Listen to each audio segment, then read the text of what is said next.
Hi folks, I'm Alan Watt and this is Cutting Through the Matrix on the 19th of December 2012. For newcomers, as always, I advise you to make good use of my website cuttingthroughthematrix.com and help yourself to the free audios for download, because there's so many of them and they go through the system you're born into, and you've been involved in warfare your whole life and you never knew it. You never knew there was a group that declared war upon you before you were born. And a lot of them didn't get born because of it, actually. And also on your parents before you and your grandparents too. Perpetual war to change all of society into the way that this particular minority wanted it to be changed into. And they didn't declare it on, they didn't tell you they were under it. They came out in different fashions and actually got you to do the campaigning yourselves. We're awfully good at adopting campaigns when we're convinced eventually by these people that we're all victims. But anyway, go into the website, make good use of it, and you'll start to understand the big system that's the New World Order, as they call it today, the global society, and why everything's happening the way it's happening today, at a rapid pace, in fact, because this is the century of change. The big boys said it themselves in their own books over 100 years ago, that this would be the century of change. By this time, would have debased us so much, basically, destroyed the cultures of the countries completely, until we're at their mercy and we're into this flux of massive change. And once you have us in complete flux, nothing to hold on to, you can really ramp it forward and bring in this utopia for the ones who brought it all to you, not for you, mind you. And I go through the history of it, so help yourself at the website cuttingthroughthematrix.com. Remember too, you can also get print-ups of a lot of talks I've given and all the sites I have listed there, and you can go into Alan Watt Sentinel.eu for transcripts in other languages for print-up. And you are the audience that bring me to you, and I always get this out the way rather than pester you all the way through the broadcast, which is wrong, of course. I should do it all through the broadcast, but you can keep me going by buying the books and discs at cuttingthroughthematrix.com, and you can also donate. And I'm serious about it too. I really need the donations to come in, because it's a bad time, bad year, and of course we're all going through this hyperinflation idea of austerity, as they like to call it today, rather than poverty, which is what it really means, bringing down into poverty by a bunch of multi-billionaires and trillionaires. And to do so from the US, you can go into the site and you can still use personal checks to Canada. You can also use international postal money orders from your post office to Canada. You can send cash or use PayPal. And across the world, you've got Western Union, MoneyGram, and PayPal once again. And remember, straight donations are awfully welcome indeed. But we're rapidly going through the changes. Now, whenever the big boys want something to happen in a cultural fashion to weaken the cultures, again, what's left of them, and I don't even mean what is left of them, there's not much culture left in most of the countries, because that was the main obstacle of a minority coming in to take over, in fact. That to become the dominant minority themselves, so that to oust the previous dominant minority and then give you a different culture, which everyone's adopted and adapted to very easily, stage by stage, until we're completely defunct. And then the boys turn around at the top and tell you, look how dysfunctional you all are, and we still need this to happen, and this to happen, and this to happen. So they give you all the appropriate things to happen to make you say to government, please do something. And of course, they come through with the laws they'd already drafted up long ago, and they blow off the dust and implement them. That's how you do things in real life, you understand, in society, for social change. And social engineers, of course, are behind this too, that were implanted in all universities a long time ago. They moved in from the Soviet system. Back with more after this break.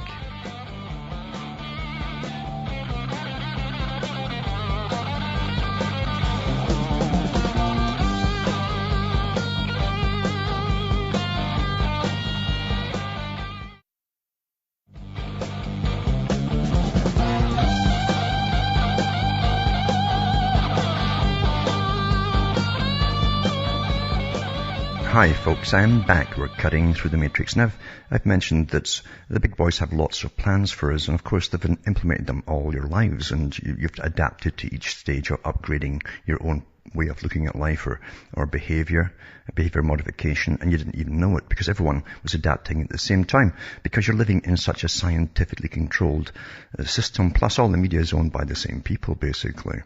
And you think you've got lots of various news articles to read, but it's all from the same sources. And believe you me, it's all connected together. Nothing gets out there that you're not supposed to think about or know about. That's exactly what Brzezinski talked about many years ago in one of his books in the 1970s, that eventually the public won't be able to think or talk about anything the following day. All they can talk about is the previous night's news. And that's what you're given, all your trivia, etc. And also, you see things at face value. That like a picture is worth a 1,000 words, as they say. And if you go back to even the polio scams that were going on to get the vaccines through, they kept showing you the same boy in the iron lung. It was just the same boy in an iron lung. It looked horrific, and of course it terrified everybody. Did a great job of getting everyone injected with polio vaccine, which they admitted afterwards, and Salk himself said it too. And I've even put the old clips up of him talking about it. He knew there was cancer viruses amongst it, you know. And he thought it outweighed all the risks and all the rest of it, getting polio vaccination. But anyway, we've been tampered with our whole lives long. So they give you things like that. Same with the mad cow disease in Britain. When they wiped out pretty well all the livestock of Britain, all the animals were slaughtered. Had pyramids of burning cattle and pigs and everything in Britain, all over the media. Look it all up and see it. Horrific. Because they kept showing you one clip of one cow going across a farmyard and dragging its back legs. Now, you can get the same effect by a local anesthetic into the spine. But just the one cow, for all that time they went back to the one cow. Months it lasted, one cow. And that's how things are done in this world. And remember, too, that ties in, and it almost worked in Britain, because the people for a little while became primarily vegetarian. And that's exactly what all the big boys and the New Agers and the Greenies have been talking about, creating a vegetarian world. Alvin Toffler has it in his book, The Third Wave, and Newt Gingrich has been promoting that. He says, we shall create a vegetarian world. And it must be so. He didn't say why it must be so, but he said it nonetheless. Nowadays, of course, they say that it takes, so much field acreage and so on to grow that feed for the cattle, etc., and all that kind of stuff. They even go after your pets and say, do you know how much it costs to feed your pets? They're very ruthless in this scientific dictatorship, you understand. But what I'm saying is they give you the events, and then they give you a collective punishment. Same with the bank crashes. They kept talking about bringing the world into austerity in academia. And bingo, the banks crash on cue. They knew for years they were going to crash it. And they kept at it to the end, knowing they were all going to get bailed out, by the way. They had lots of meetings amongst themselves, knowing they were going to get bailed out. But it was necessary to bring in this new term called austerity. Worldwide. And the United Nations, of course, is involved with all of this chronology as well. But you find the people who came in and taught you your social sciences, as I say, they all came in the 1930s. They flooded in from different countries across what were the communist blocs and so on, and the German blocs. And a lot of them got false IDs and false credentials. They were basically communists, and they were given jobs right into universities across Britain, Europe, and the US without question. And then they started their move to change and destroy the present existing cultures of the dominant minority at the top, obviously. And then they took over. So they always create the thing to happen and then give you the answer, which is always collective punishment, as the guise of it, at least, to get what they want. Now, the United Nations and all the big boys and these radicals, these people who radicalize societies, that's what they do when they come in. They radicalize them. Through universities primarily, and again through the media which they own. They go after things like abortion, and it's like mandatory to get abortion in all countries. It was strange even reading a lot of the communist history, where the father of Armand Hammer, who changed the name to be the Arm and Hammer of communism, he was a backstreet abortionist, the father. An absolute communist that came into the US and was performing it there. He was caught a few times. He had no credentials whatsoever. And it was a particular reason he gave for doing it. It wasn't for women. It was to stop tyrants rising. Unwanted children, they claimed, were tyrants. They ended up going for this particular group. And even Morgenthaler that brought in abortion in Canada, I couldn't believe it when he said on television that he was doing the world a great favor, sort of God's work, because otherwise these unwanted children would become another Hitler. That's what he said. No kidding. So it's a very real. Now the Frankfurt School also went on that same kick for a long, long time in all of their writings, that all the peoples they came into, all the countries they moved into, were technically insane. And they'd have to get lifelong psychological evaluations. That's when they come out of these shootings, by the way, as well. They're already doing it in Scotland. They didn't have the shootings. And across parts of Europe as well. Sarkozy was heavily involved in this particular project. Now, getting back to Ireland, it says Ireland is to legalise abortion. And remember, Ireland has a constitution, just like the US has got its own constitution. And it says when the mother's life is at a risk, including when she is suicidal, in a historic move expected to spark a major battle with the Roman Catholic Church. Well, if you understand history, the Roman Catholic Church was the only people who watched this people who moved into countries and what they did. They kept a record of it all. And in fact, the Catholic Church became the main enemy of this particular group.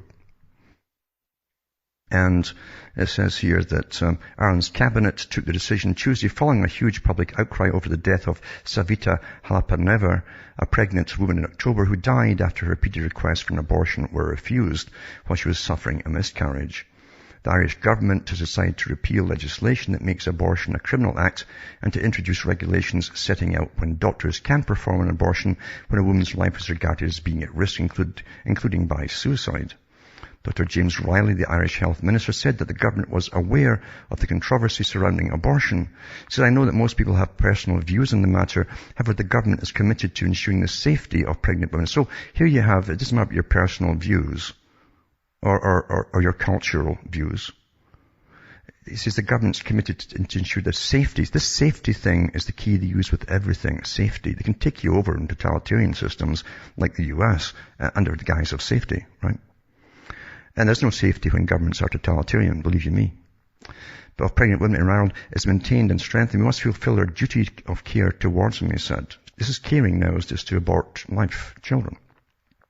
Right?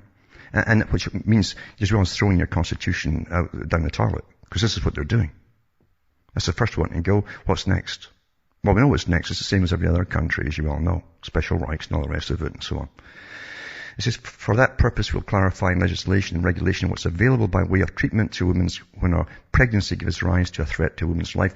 We'll also clarify what's legal for the professionals who must provide that care while at all times taking full account of the equal right to life of the unborn child and so on. But then you go into also this article here. It all ties in, you see. It says Ireland's prospects of exiting its international bailout depend importantly on the delivery of European commitments, the International Monetary Fund has said. Now, I mentioned the International Monetary Fund last night. It's to be the big heavy, the heavy for the World Bank, the Bank for International Settlements. That's what it is. It's a big debt collector too. And this was set up by the Royal Institute for International Affairs, Council on Foreign Relations. Carol Quigley, the historian, talks about the whole darn thing. He says this is the system, the Bank for International Settlements at the top for the World Bank, and the IMF to collect debts, run countries when they fail. And they literally come in and run your country. And I'm talking about all of the UN agenda comes with it.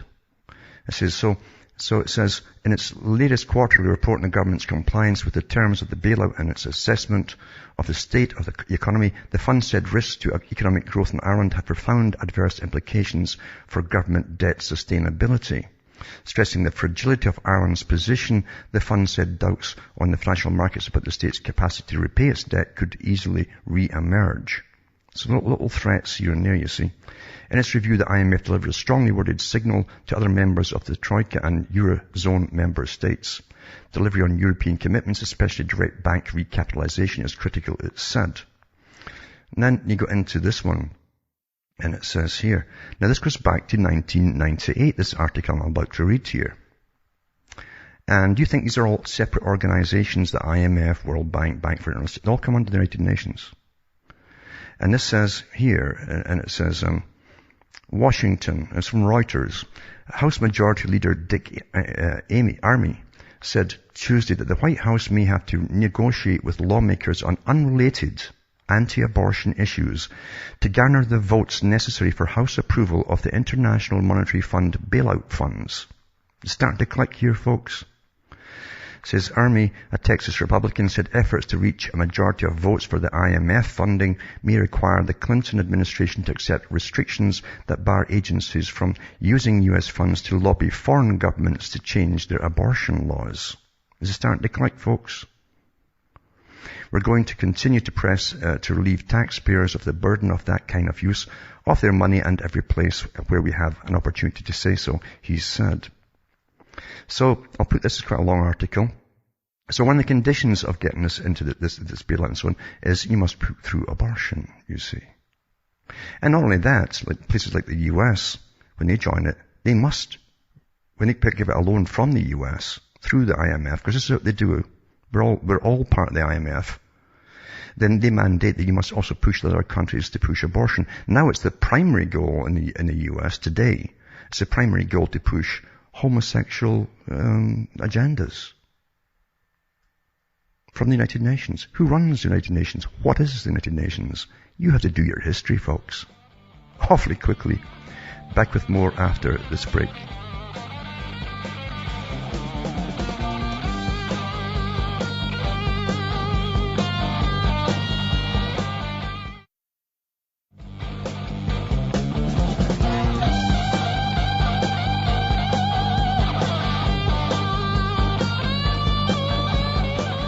Hi, folks. We're cutting through the matrix and still in Ireland. It's amazing how certain quarters keep attacking Ireland because they're kind of holdouts in many ways to the dominant minority that now rules pretty well the world. But it says here, this is from the Israeli embassy in Ireland. This is a post they put up. It says Israel's diplomatic corps finds itself in hot water after posting an inflammatory message on an official Facebook page. Although the message has now been deleted, this is not the first time Israel has used social media to post controversial views. That's putting it mildly. It says the message appeared on the Israel in Ireland Facebook page, which is linked to the official embassy site, on Monday morning. The post comprised a painting of Mary and Jesus, accompanied by the following caption. It says, a thought for Christmas. If Jesus and Mother Mary were alive today, they would, as Jews without security, probably end up being lynched in Bethlehem by hostile Palestinians. Just a thought, it says. The message sparked immediate heated debate, but was taken down within hours. And it says, so anyway, the image of the Jesus with derogatory comment about Palestinians was posted without the consent of the administrator of the Facebook page. This is what they came back with. We've removed the post in question immediately. Apologies to anyone who may have been offended. I'm sure there's a big smile there too, said an official statement from the Israeli embassy in Dublin. The message provoked a heated discussion. It says, since then, the Israel and Ireland page has been shut down altogether, and the link on the official website has been removed.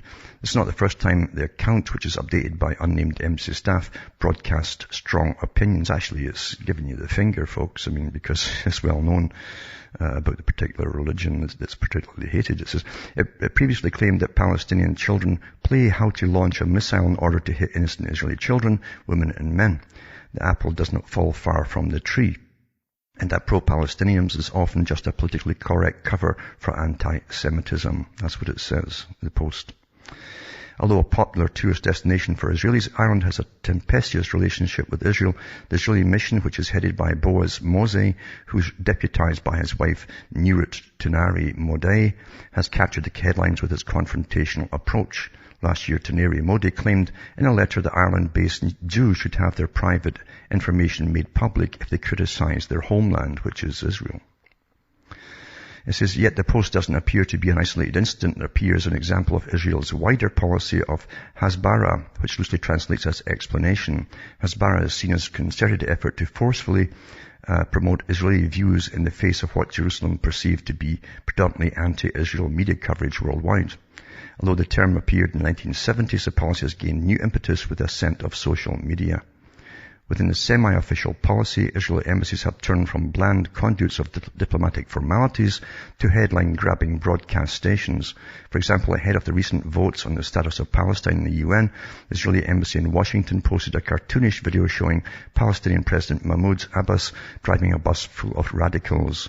At the end of the video, Abbas was faced with a fork in the road with UN membership leading to a war zone and an alternative to an idyllic land of peace. The video was widely lambasted as disrespectful in the media. And it goes on and on about different things too. But there's definitely much going on. You have to understand the history of all of this. If you don't look into it for yourself, don't look for other people's opinions. You've got to dig into the history yourself to find out actually what's going on.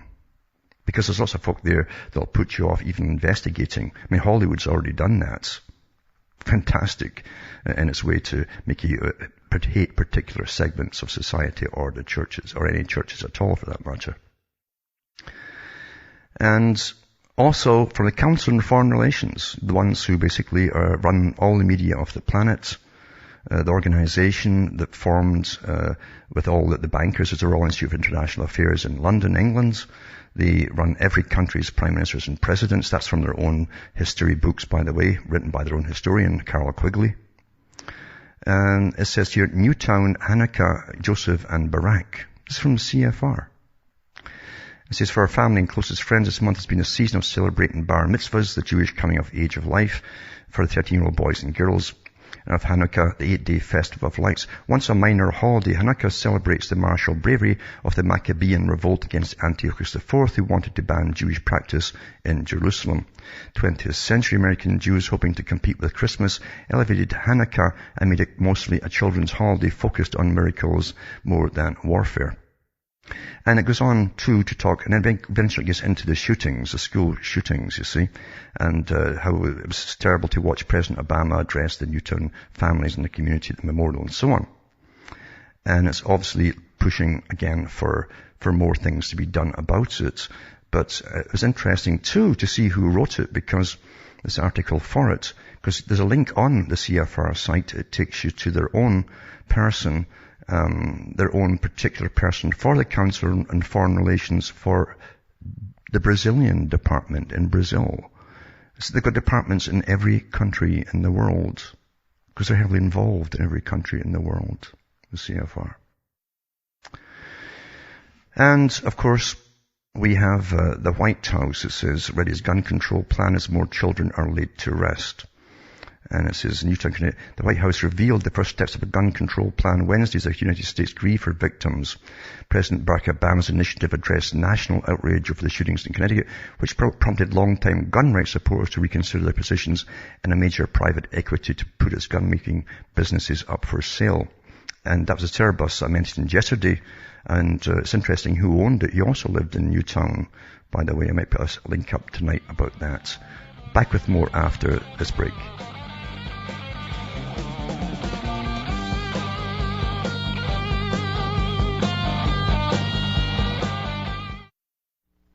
You're listening to the Republic Broadcasting Network, because you can handle the truth.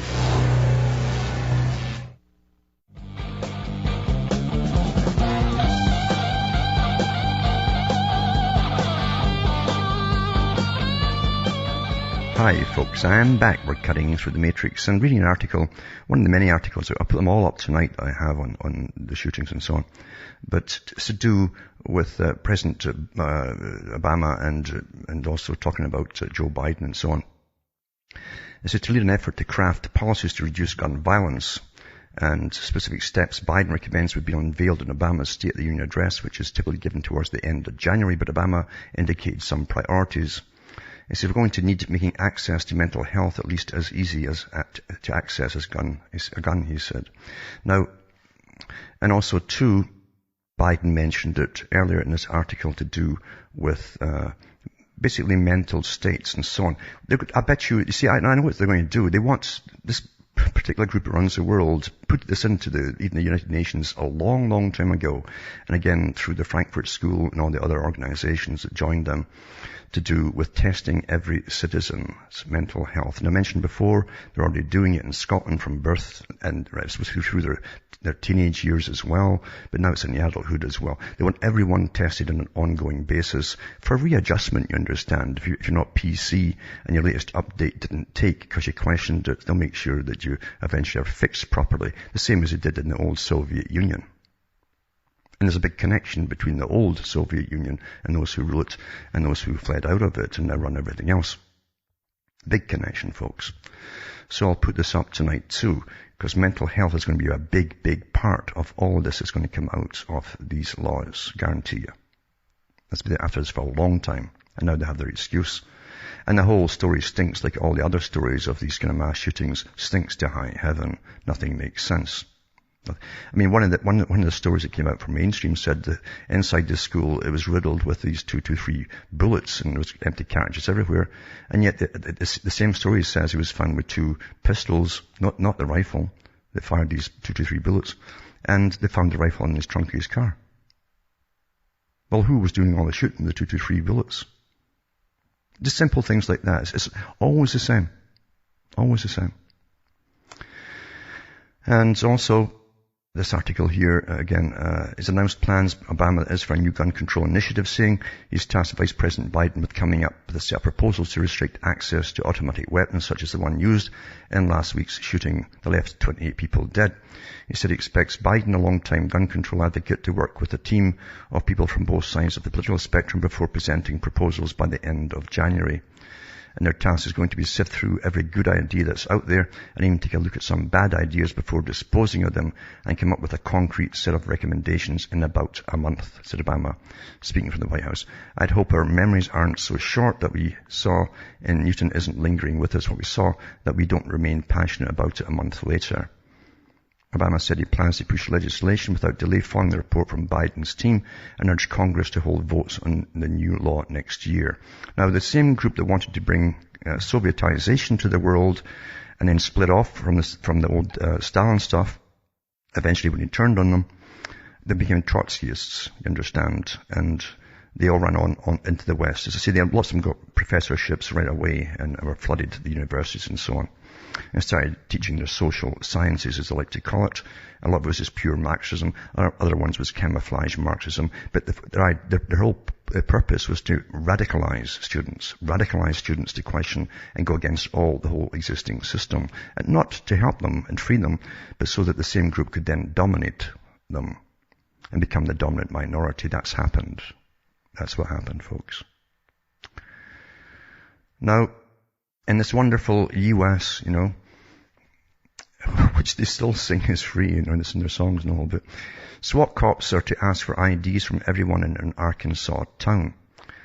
It says there isn't a lot to do in Paragould, Arkansas, but residents of the town of barely 25,000 seem to have no problem finding trouble. Now, in order to curb the rising crime rate, the city is proposing heavily armed police patrols to the streets on foot. It says, but also shows you an armored vehicle there too. At a town hall meeting on Thursday, Mayor Mike Gaskell and Police Chief Todd Stovall endorsed a plan to send cops dressed in full-fledged SWAT gear and equipped with AR-15s into downtown Paragould starting in 2013. See, once again, you see all this focus on any military-style equipment being taken from the public, while you're living in a police state where they're getting more and more of this stuff all the time. All the latest of everything, every toy the military is using, the cops have got. That's a scary thing to witness, you understand, when you know the history, the world's history, especially in the 20th century.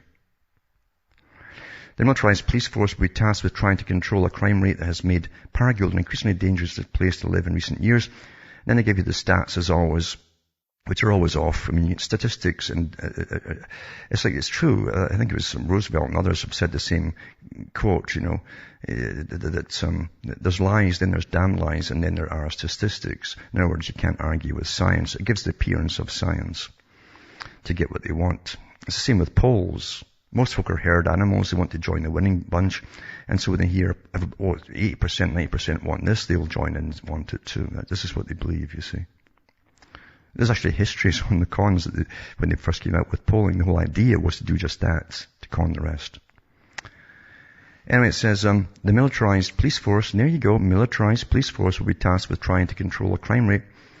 And Paragold's an increasingly dangerous place to live, blah, blah, blah. It says, this fear is what's given us a reason to do this. Once I have stats and people saying they're not scared, we can do this. In order to bring crime down, residents of Paragould may soon have to endure police officers brandishing semi-automatic assault rifles on the regular, it says. Bad way of writing.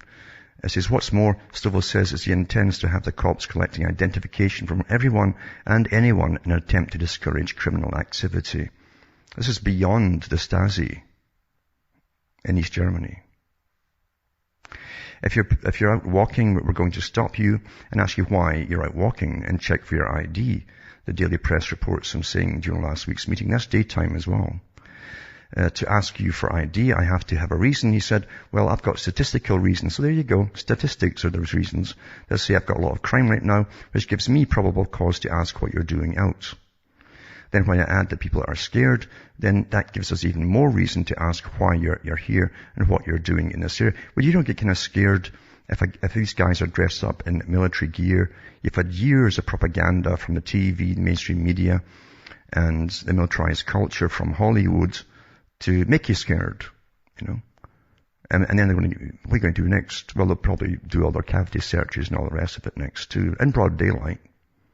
They actually did that to 2 women in the States there, and it's from the Raw Story. I'll put that up tonight as well. You'll see the video, and you'll see this kind of butch type creature with the usual shape too, putting on gloves to do body searches in the street, on the roadside, as cars pass and a whole bit.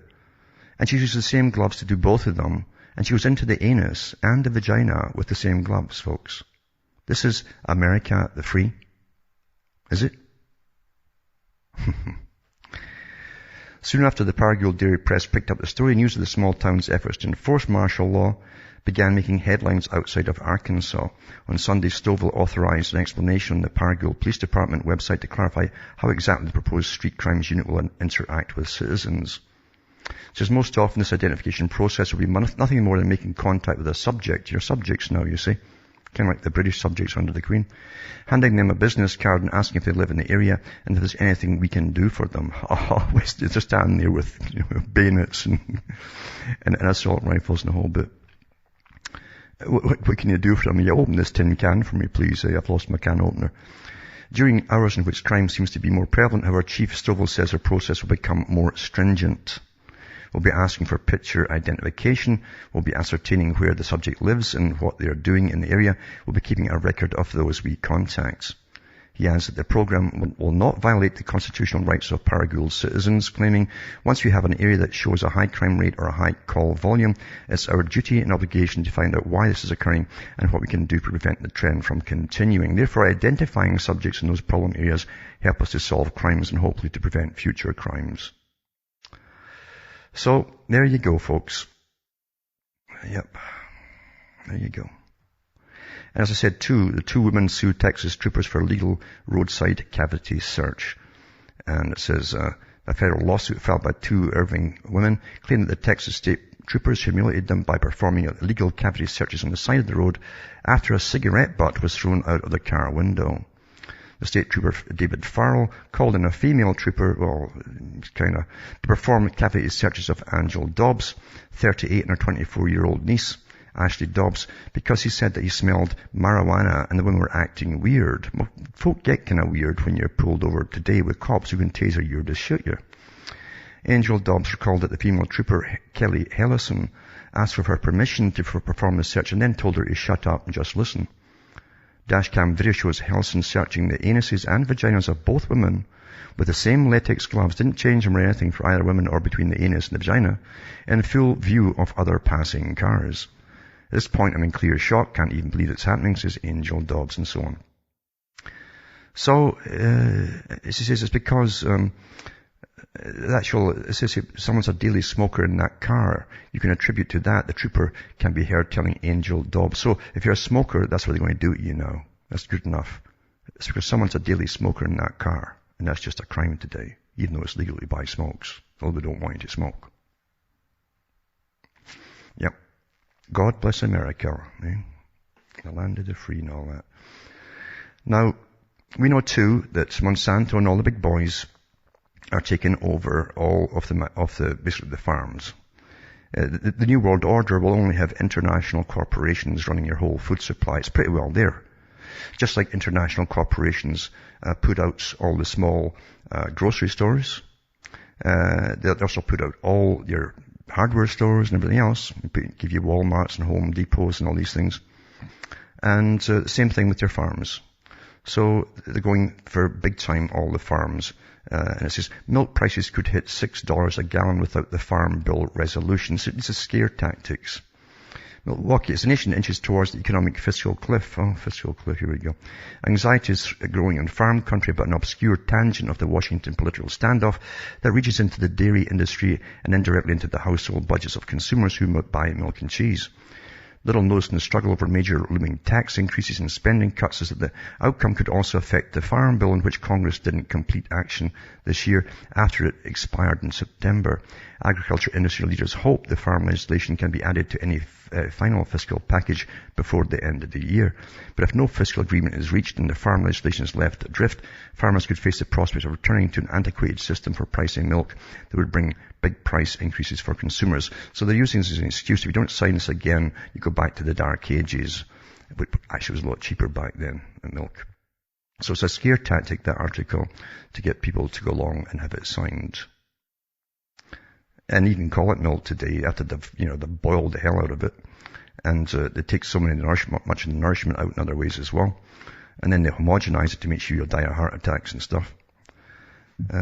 You understand, this is a war. These are war tactics. These are real war tactics. And they call it total war. Including sterilizing people and everything. That's total war.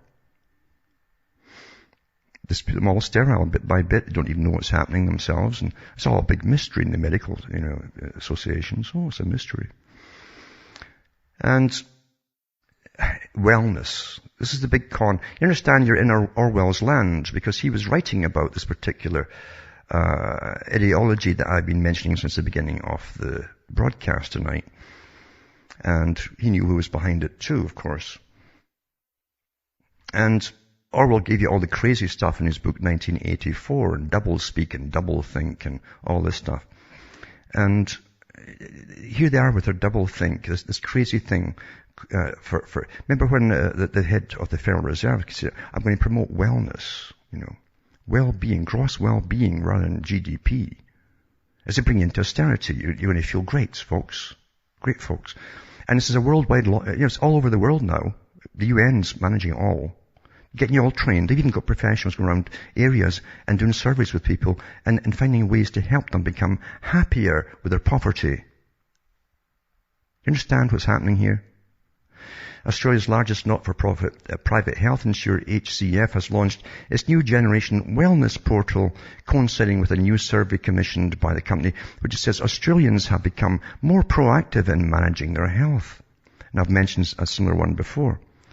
So the commission Pure Profile to undertake a survey of more than 1,000 people to coincide with the relaunch of its web-based service, My Health Guardian, with key enhancements to help members to improve their health and well-being. Now there's another article here about it too. It's all getting taught through the schools worldwide. Didn't just happen by itself. You understand, you're run by massive organizations, intricate organizations, right down to the tiniest detail on every aspect of life, folks. You don't have governments. You really don't. There is a super government. It's been here for a long time.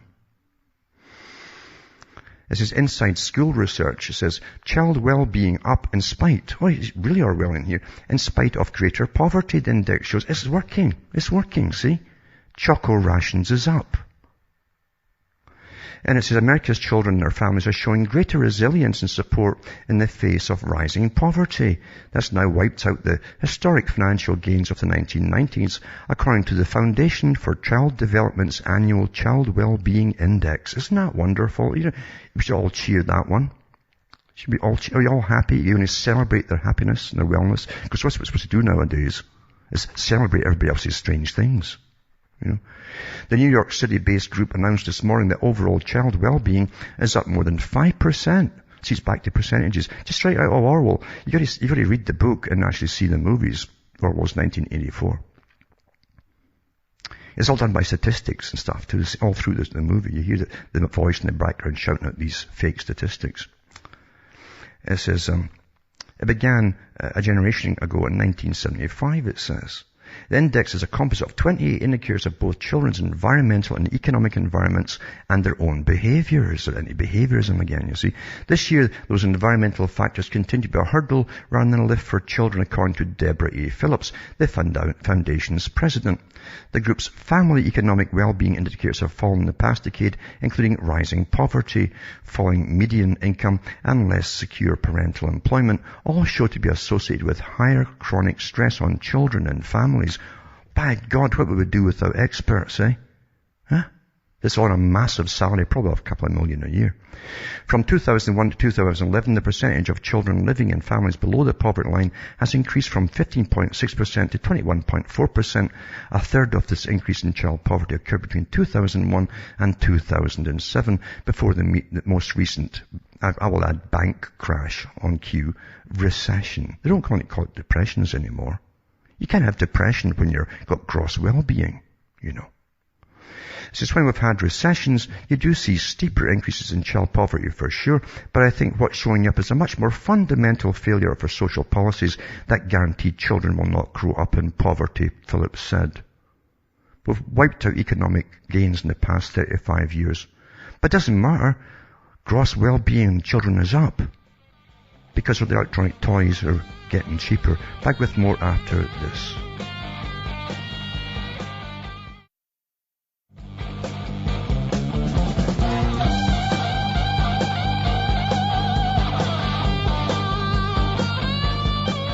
Hi folks, I'm back and we're cutting through the matrix. Now you know that everything that starts with the military ends up getting pushed across all societies, whatever it happens to be. And especially to do with warfare techniques, since there are people who are at war with all of us, because we're all crazy apparently. The whole world's crazy. We need psychologists and psychiatrists, all the ones that came out of the Freudian schools, who again were attached to the same groups again, to do with the Frankfurt School and so on, to change the world. They want to alter us all, you see. But it says DARPA wants to install transcranial ultrasonic mind control devices in soldiers' helmets.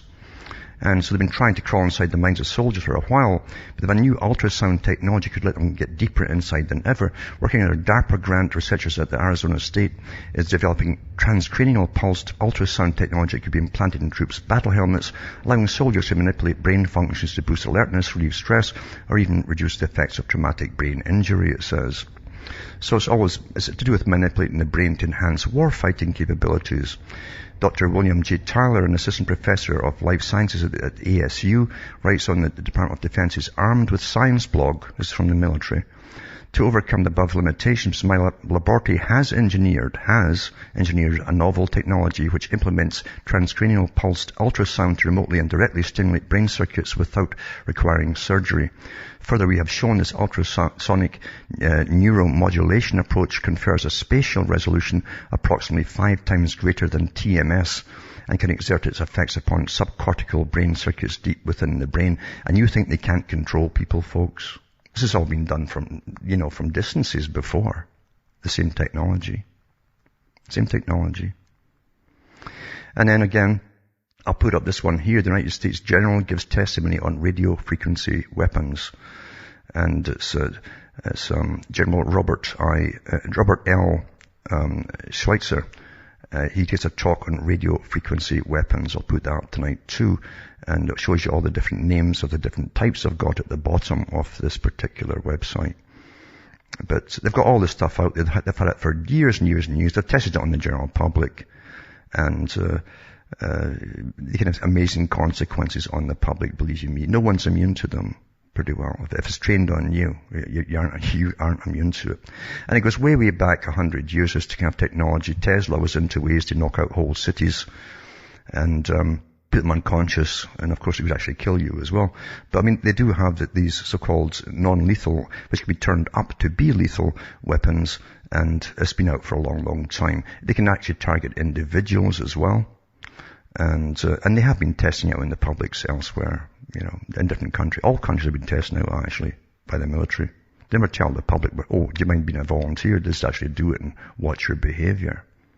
Maybe they can make you do anything at all. And then what happens? You take the can. Who's going to believe you? And then, of course, everybody who knows you will say, geez, he was such a nice person. Can't imagine him ever doing anything like that. You know, which would probably be the truth. Left to themselves, it wouldn't have happened at all.